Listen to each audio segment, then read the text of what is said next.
കുറേ നാളായി അദ്ദേഹത്തിന് എന്തെങ്കിലും ഉണ്ടാക്കി കൊടുത്തിട്ട് ഇന്ന് അദ്ദേഹത്തിന് വേണ്ടി എന്തെങ്കിലും ഉണ്ടാക്കാമെന്ന് വിചാരിച്ചിട്ട് ഫ്രിഡ്ജിൽ നോക്കിയപ്പോൾ കുറച്ച് അവിലാണ് കിട്ടിയത്. എന്നാൽ അവൽ വിളയിച്ചത് ഉണ്ടാക്കാമെന്ന് വിചാരിച്ചു. അദ്ദേഹത്തിന് കഴിക്കാൻ ശർക്കരയിലോ കരിപ്പെട്ടിയിലോ എന്തെങ്കിലും ഉണ്ടാക്കിയാലേ അദ്ദേഹം കഴിക്കുള്ളൂ. 1 കപ്പ് ശർക്കരയ്ക്ക് 2 കപ്പ് വെള്ളം ഞാൻ ഒഴിച്ചിട്ടുണ്ട്.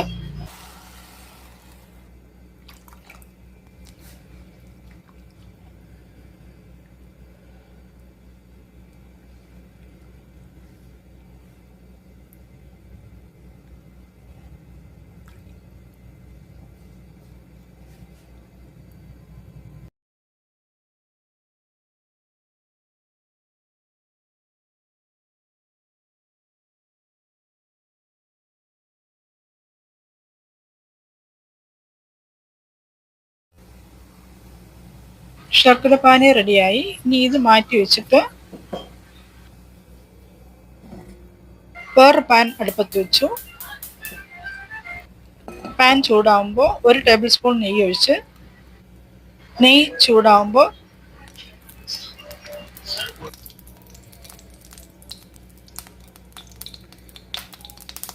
ഒരു 15 ബദാം അരിഞ്ഞതാണ് ഞാനിപ്പോൾ ഇട്ടത്. ബദാം ഒന്ന് വഴണ്ട് കഴിയുമ്പോൾ ഒരു 10 ഉണക്കമുന്തിരി കൂടി ഇട്ടു. 2 കപ്പ് തേങ്ങയാണ് ഞാനിപ്പോൾ ചേർത്തത്. തേങ്ങയിൽ വെള്ളത്തിൻ്റെ അംശമുള്ളത് കൊണ്ട് ഒരു 10-15 സെക്കൻഡ് വറുത്തതിന് ശേഷം അവലും കൂടി ചേർക്കാം.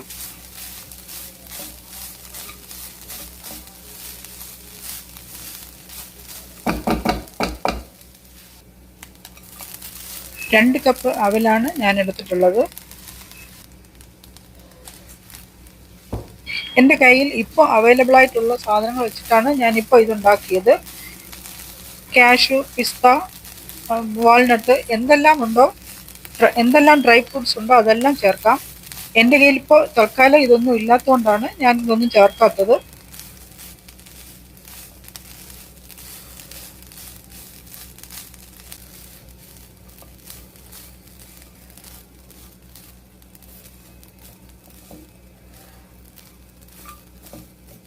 നേരത്തെ മാറ്റി വെച്ചിരുന്ന ശർക്കര പാനിയാണിത്.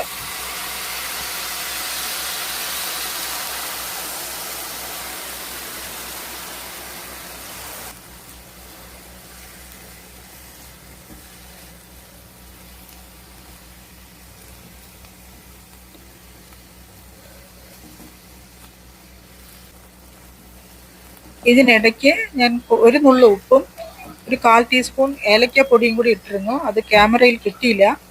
അതാ എഡിറ്റിങ്ങിൽ പോയതാണോ എന്ന് എനിക്കറിയില്ല.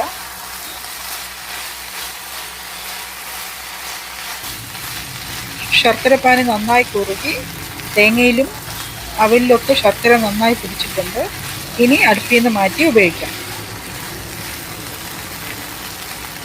വീണ്ടും ഒരു പുതിയ വീഡിയോയുമായി എത്രയും പെട്ടെന്ന് ഞാൻ വരും. അതുവരെ എല്ലാവർക്കും ബായ്.